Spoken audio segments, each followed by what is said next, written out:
자, 먼저 미국의 건국의 아버지 조지 워싱턴. 우리가 보면은 미국 대통령들 중에서 제일 훌륭하신 분 이렇잖아요. 그러면 우리가 생각할 때 100달러짜리 지폐에 딱 넣을 것 같은데 그냥 1달러짜리에 딱 있어요. 이분은 노예 300명을 거느렸고요. 그리고 그 당시 농민들이 미국 여기 미국 아메리카 대륙에 되게 80% 사람들이 농민이었습니다. 30%는 글을 읽고 쓸 줄 몰라요. 까막눈이 그래도 국민의 3명은 되는 거죠. 농민들 중 절반은 까막눈이다. 이렇게 보면 되겠죠. 그 농민들 소득은 아주 많은 사람이 100파운드 정도. 조지 워싱턴은 3000파운드니까 한 30배 재산을 갖고 있는 거죠. 그런데 많기는 많은데 아주 많은 건 아니죠. 시골이 1억인데 서울 살면서 30억을 가졌다. 대단한 부자는 아니겠죠. 그 정도인데 노예 300명을 거느리고 이렇게 했어요. 자, 그러면 우리가 그럴 수 있잖아요. 민주주의라는 것은 다수결 원칙인데 농민이 80%입니다. 그러면 농민 80%가 다수결이죠. 이 농민들 80%를 위해서 농업을 하는 것이 민주주의 같잖아요. 그런데 조지 워싱턴 대통령하고 초대 대통령들은 그 산업에 굉장히 힘을 기울였습니다. 산업을 하고 그러니까 기계 공장 이런 것들을 해야 미국이 발전한다라고 본 겁니다. 그럼 그 반민주주의입니까? 아니겠죠. 그래서 이제 조지 워싱턴 같은 분들은 그 당시 대다수 국민의 80% 90%가 이렇게 수준이 낮죠. 그러니까 학식이나 교육을 받지 못한 분들이 많단 말이에요. 그러니까 그 사람들과 비교를 했을 때 조지 워싱턴 대통령은 엄청난 엘리트라고 할 수 있습니다. 그죠? 그리고 조지 워싱턴 대통령은 재산도 많았지만은 나중에 이제 그 총사령관으로 그 독립전쟁을 치러서 미국이 승리하게 하셨죠. 장군 출신이죠. 그러면 미국이 군사 정권으로부터 시작했다. 이렇게 말을 할 수 있을까요? 그것도 안 되겠죠. 직업이 군인이었을 뿐이지. 그리고 또 농민들이 80%가 많아도 그 소수를 위한 산업가들을 위한 정책을 쓴 것, 이런 것들이 반민주주의다. 이렇게 말을 할 수도 없겠죠. 자, 엘리트, 그 당시에 굉장한 엘리트, 조지 워싱턴 대통령은 나름대로의 이제 철학과 소신을 가지고 미국을 이끌었고, 그때 첫 번째 길을 잘 가서 그 이후 지금까지 200여 년 동안 미국이 이렇게 세계 1등 강국이 되는 기초를 그때 잘 닦은 거죠. 그런 기초를 닦는 거는 이렇게 엘리트가 닦는 거죠. 이렇게 아무리 인구가 쪽수가 많다고 해도 농민들이 미국의 운명을 결정하기는 어렵지 않겠습니까? 이런 엘리트들이 간혹 나와줘야 오히려 또 이제 엘리트가 나와서 조지 워싱턴 같은 분들이 정치를 잘하면 나머지 이제 이 농민들도 나중에 미국이 강대국이 되면서 이 사람들도 돈도 모으고 건강한 시민으로 성장 발전하는 거죠. 그러니까 대통령이 얼마나 중요한지, 리더가 얼마나 중요한지, 그 리더가 얼마나 엘리트인지 그런 건 굉장히 중요하다라는 거죠. 그다음에 그 프랭클린이라고 벤저민 프랭클린. 이 사람은 100달러 지폐에 들어 있습니다. 미국은 지금 100달러 지폐가 제일 큰 거죠. 한국으로 치면은 한 15만 원. 아마 좀 더 지나면 뭐 5년, 10년 내로 20만 원으로 되지 않을까. 그러니까 한국의 환율이 1달러에 한 2천 원은 가지 않을까 이런 생각이 듭니다. 이런 벤자민 프랭클린은 미국 건국의 아버지인데 이분은 100달러라는 제일 큰 지폐에 들어갔지만 대통령을 한 적은 없습니다. 그 벤자민 프랭클린은 가난한 집안에서 태어났어요. 미국인들의 모델이죠. 이 가난한 집안에서 태어났는데, 그러니까 그냥 보통의 집에서 태어났는데 열심히 자기가 노력해서 자수성가하는 사람, 이런 사람들을 미국인의 롤 모델로 보죠. 집안은 찢어지게 가난한 집안에서 태어나서 학교도 제대로 갈 수 없었던 형편인데 본인이 책을 많이 읽고 깨우치고 그래서 나중에는 이제 인쇄 공장에 공돌이로 들어갑니다. 그 공장 일하는 걸 쫙 보고 자기가 인쇄 공장을 차립니다. 그래서 거기서 이제 돈을 많이 벌어요. 이 사람이 똑똑한 사람이죠. 부모가 물려준 거 없는데도. 그래서 이제 나중에 외교관, 과학자, 발명가, 언론인, 사회활동가, 정치철학자, 사업가, 독립운동가, 뭐 스파이 이런 모든 역할을 다 합니다. 이 벤자민 프랭클린이 만드는 것 중에 우리가 겨울에 많이 쓰는 거 있죠. 그 난로. 그렇게 난로에 나무 같은 거 집어넣고 연통을 밖으로 빼서 집안을 따뜻하게 하는 거 있죠. 그거 만든 분이 벤자민 프랭클린이죠. 혁신적인 것이었죠. 엘리트를 스스로 만들어서 그렇게 살아오면서 미국을 또한 강대국으로 만드는데 엄청난 기여를 하죠. 자, 그 국가가 이러한 엘리트 인재가 제대로 있냐 없냐에 따라서 그 국가의 흥망성쇠가 이루어지죠. 대한민국에는 이승만 대통령님이 계시죠. 한국 건국의 아버지입니다. 미국은 건국의 아버지들이 전부 존경을 받는 데 비해서 한국은 건국의 아버지들을 전부 욕하고 침뱉고 그 짓들을 합니다. 이분도 이승만 대통령 역시 가난한 집안에서 태어났어요. 본인은 이시조선의 이제 왕손 핏줄을 가졌지만 가난한 집안에서 태어났어요. 아버지가 뭐 술 먹고 노는 걸 하도 좋아해가지고 망했어요. 그래서 이제 황해도에서 태어나셨는데 조선 왕조를 굉장히 비판을 많이 했습니다. 형들도 몇 있었는데 다 어릴 때 죽었어요. 병 걸려서 6대 독자가 됐습니다. 그래서 이 사람을 그 아버지가 교육시켜야겠다. 그래서 한양, 서울로 전가족이 이사 옵니다. 아무것도 없는 거지인데 그 아버지가 그래도 하나 남은 아들 교육시켜야겠다. 그래서 한양으로 전가족이 옵니다. 그래서 그 어렸을 때는 서당에 가서 한학 교육을 받습니다. 그래서 무슨 장관, 요즘 말로 하면 장관이죠. 장관했다가 이렇게 은퇴한 그런 집에 서당을 열으면 거기 가서 배우고 그렇게 어린 시절에 한학 공부를 했고요. 20살에 배제학당을 들어갑니다. 가서 영어 수업을 받았고요. 영어 수업을 받았는데 굉장히 빠르게 습득하고 동시 통역도 가능할 정도로 했다 그러죠. 몇 년 안 돼서 한 3년 만에 엄청난 두뇌를 가진 것 같아요. 24살에 독립운동 하다가 한성 감옥에 투옥이 됩니다. 그래서 4년 동안 감옥에 있다가 1904년에 석방되고 미국으로 갑니다. 그래서 조지 워싱턴 대학교에서 학사를 따고 하버드 대학교에서 석사 따고 프린스턴 대학에서 박사학위를 땁니다. 엄청난 인텔리가 된 거죠. 엘리트가 된 겁니다. 당시 1945년에 대한민국이 해방이 될 때 인구가 80%였습니다. 아니 80%가 농민이었습니다. 그중에 문맹률, 글을 모르고 읽을 줄도 모르고 쓸 줄도 모르는 사람들이 전 국민의 80%. 그러니까 이 까막눈들이죠. 까막눈 국민 80%를 데리고 조사를 당시 했더니 사회주의가 좋다, 공산주의가 좋다 그렇게 이야기를 했었죠.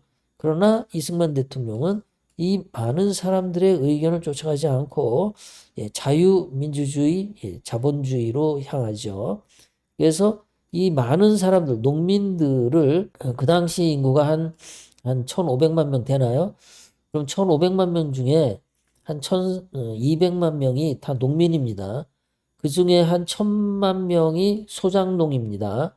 소장농이니까 노예나 다름이 없어요. 그러니까 국민 절반이 노예나 다름이 없습니다. 그런데 그 국민 절반에게 농지개혁을 해서 땅을 주죠. 그래서 자기 땅을 가진 자유인을 만들어냅니다. 그래서 대한민국이 자유민주주의 국가가 되는 기본 토대를 이렇게 만들어내신 겁니다. 이 당시에 농지개혁을 하지 않았다. 그냥 좋은 게 좋으니까 그냥 대충 정치를 했다. 이랬으면은 대한민국은 지금 뭐 필리핀보다도 못 사는 나라가 됐을 겁니다. 여러분들 저는 아까 이 사진 보고 굉장히 뭉클했는데 저기 멀리 얕은 언덕에 이런 나무, 이런 거 있는 거. 옛날 시골에 가면은 이런 나무들 꼭 하나씩 있죠. 예, 저런데 여름에 보면은 동네 사람들 나와가지고 앉아가지고 예, 시원하게 있다가 저녁에 들어가고 그러죠. 그리고 그 당시에 보면은 산에 나무가 없어요. 해방 당시에 이렇게 농사 짓고 살았단 말이에요. 그러니까 이게 엘리트가 엘리트 제대로 된 엘리트가 나라를 살리고 나라의 기틀을 잡는 겁니다. 이승만 대통령은 농민들이 80%인데 이 사람 말대로 하면은 자유민주주의 안 되죠. 그러니까 무시하실 수 있죠.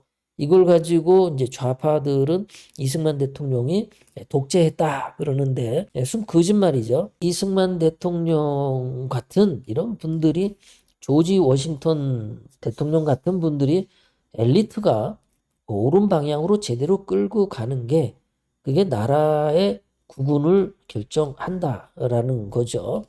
우리 박정희 대통령 같은 경우도 1917년 아주 찢어지게 가난한 집안에서 출생하셨습니다. 모친 되시는 분이 너무 살기가 힘든데 애가 또 태어나면은 곤란하잖아요. 한국말로는 애가 태어나면은 식구가 하나 늘었다 그러죠. 식구. 식구가 뭐죠? 밥식자 입구죠. 밥 먹는 입. 이게 식구예요. 굉장히 적나라한 표현이죠. 예, 우리 가족 한 사람이 늘었다 이런 표현이 아니라 식구가 늘었어. 숟가락 밥 먹는 입이 하나 늘었어. 그만큼 먹는 거에 굉장히 예민하게 한국인들은 생각했던 겁니다. 워낙 가난하게 살고 먹는 게 중요했던 시절이니까 간호조차도 식구야. 밥 먹는 입이 하나 늘었어. 이렇게 되는 건데. 그리고 17살에 구미 보통학교를 졸업합니다. 학교 선생님을 24살에 대여, 그리고 25살에 만주로 가서 만주 군관학교에 들어가고, 그 다음에 4년 그 중간에 일본에 있는 육군사관학교로 들어가서 1944년에 전교 1등, 일본인들을 제끼고 1등으로 졸업하십니다. 저는 이게 이때 박정희 대통령님이 내가 일본인들을 이렇게 1등으로 눌러야 그게 국민들, 그러니까 조선인으로서의 한국인으로서의 자긍심을 높일 수 있겠다 이런 생각에서 하신 것 같아요. 그래서 44년도에 육군사관학교 졸업하고 딱 소위 계급장 달고 갔는데 그 다음에 이제 해방을 맞이했죠. 이거 박정희 대통령님이 무슨 뭐 만주에서 독립군을 때려잡았다 뭐 개소리를 하는데요. 1944년도에 박정희 대통령님이 소위가 딱 되어서 나왔더니 만주에는 독립군이 하나도 없었습니다. 만주에는 독립군이요. 1920년대에 소탕이 되어서 만주에는 그 독립군이 한 명도 없었습니다. 그러니까 박정희 대통령님이 뭐 만주 가서 독립군 때려잡았다 이건 새빨간 거짓말이에요. 자, 박정희 대통령님도 이제 이게 굉장한 엘리트죠. 박정희 대통령님이 1940년대에도 역시 조선에는 대학교가 몇 개 없었습니다. 육군사관학교 나왔다 그러면 엄청난 엘리트입니다. 엄청나게 똑똑해요. 1960년에 쟀을 때에도 농림수산업에 종사하는 한국인이 80%고 글을 읽고 쓰지 못하는 사람이 30%고 1940년대는 대학이 29개인데 지금 2025년도 대한민국 360개거든요. 그러니까 옛날에 대학 수가 29개 얼마 없었을 때죠. 뭐 인구도 적기도 했지만 대학교 졸업한 사람들도 없죠. 저 당시에 박정희 대통령님은 그 사범학교 졸업하고 교사가 될 정도니까 엄청난 엘리트가 맞아요. 그러니까 박정희 대통령님이 그러한 엘리트로서 대한민국을 이끌어서 결국은 대한민국을 부국 강병 국가로 끌었죠. 자, 수출을 하자, 무역을 하자, 그렇게 하도록 한 거죠. 처음에 박정희 대통령이 했을 때 우리나라 역시 여기 그 산에 보시면은 나무가 없죠. 전부 여기 뒤에 산 이렇게 등성이에 보면 나무가 없습니다. 모내기하고 국민들이 많으니까. 그래서 저런 농업 국가에서 자 80%가 농업, 임업, 수산업 이게 1960년대라고 했어요. 엄청나게 많은 사람들이 그냥 이렇게 제1차 산업에 머물러 있었던 거죠. 그런데 그것을 박정희 대통령님이 이제 한강의 기적, 이런 나라로 만드신 거죠. 여러분들이 이런 거 보시면은 자기 집이 여기 없어도 한국인으로서 자랑스럽죠. 이런 게요. 자, 이런데 박정희 대통령님이 대한민국에 뭐가 있습니까? 자원도 없고 뭐가 있어요? 아무것도 없죠. 공장이 있었나요? 뭐 별 볼 일 없었죠. 아무것도 없었죠. 아무것도 없었는데 대한민국을 수출 국가로 만들자고 하셨단 말이에요. 그러니까 보통 사람들이 들으면은 그 당시 많은 사람들이 농사 짓고 뭐 산에서 벌채하고 뭐 물고기 잡고 이런 사람들이 보면은 박정희 대통령님이 이해가 안 가죠.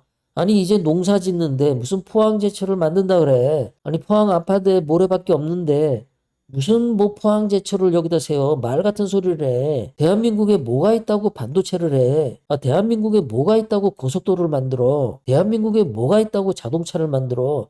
이러고 사사건건 김영삼, 김대중이 반대했죠. 김영삼, 김대중 말을 들었으면은 대한민국이 지금 거지 국가죠. 지금 이렇게 농사 짓는 그런 나라가 그냥 계속 있었을 겁니다. 근데 엘리트라고 하는 사람들은 미래를 보고 나가는 거기 때문에 미래를 보고 나가는 거기 때문에 수출 입국, 과학 입국, 기술 입국으로 박정희 대통령이 1961년부터 31년간 산업화 시기에 이게 수출액이 거의 2,000배 상승을 하죠. 어마어마하죠. 박정희 대통령님 그 생존 시에만 무역 수출액이 거의 400배가 늘어납니다. 그런데 1993년도 김영삼이가 대통령 되면서 그 이후에 전부 민주화 운동하던 놈들이 했는데 수출액이 8배밖에 안 늘어나요. 전두환 노태우 시절에 무역이 5배 늘었거든요. 근데 김영삼, 김대중, 노무현, 이명박, 윤석열, 문재인 얘네들 다 합쳐도 이건 8배밖에 안 돼. 엄청나게 못한 거죠. 대한민국은 민주화로 발전한 게 아니다. 대한민국은 박정희 대통령님의 엘리트 지도력으로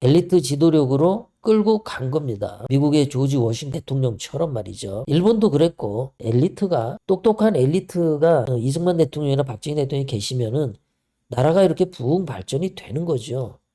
그래서 대한민국이 지금까지 왔고 국민들이 풍족하게 살았고 아 내가 한국인이라는 거에 대해서 자부심을 느꼈죠. 그런데 지금 보면은 이게 민주화 시기에 보면은 이 경상도에만 지금 불나고 있죠. 강원도 경상도에만 김영삼 때부터 김대중 노무현 때 문재인 때 윤석열 때 강원도 경상도만 골라서 불이 납니다. 여러분 이게 우연이겠습니까? 저는 우연이 아니라고 봐요. 왜 하필이면 경상도를 불태우는 산불만 맨날 나냐. 아주 고의성이 있다고 보죠. 이거를 누가 불질렀냐? 저는 이 민주화 세력들이 했을 거다고 봐요. 민주화 운동을 떠들고 민주화에 물을 먹고 그 무슨 무슨 정신 많이 있죠.